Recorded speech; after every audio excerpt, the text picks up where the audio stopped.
সকাল সকাল উঠে বাড়ির প্রত্যেকের জন্য চা করে নিয়েছিলাম আর নিজের জন্য চা বিস্কিট সবটাই নিয়ে এসে একবারে বসেছিলাম খেতে। বীভৎস গরম পড়েছে, তাই আজকে আর অন্য কিছুই বানাইনি। ব্রেকফাস্টে ছাতু দিয়ে দই দিয়ে একটা লস্যি মতন বানিয়েছিলাম, তার সাথে খেয়েছিলাম দুটো ডিম। আমার সকাল সকাল চলে এসেছে রান্না করার জন্য, কারণ দুপুর বেশি হলে গরমটাও বেশি বাড়ে আর গ্যাসের সামনে রান্না করতে একদমই তখন মন চায় না।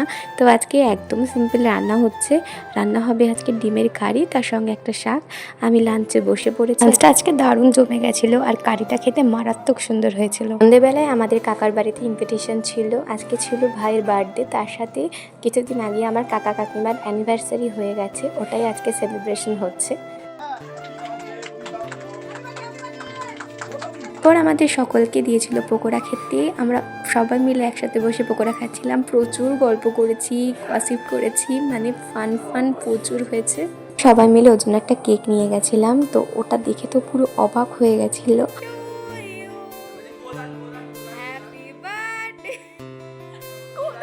এরপর সকলকেও কেক খাইয়ে দিল, তারপর মাখামাখি হয়েছে, সেটা আমাদের এখানে ম্যান্ডেটারি, মানে ওটা না হলে তো হবেই না বার্থডে সেলিব্রেশন।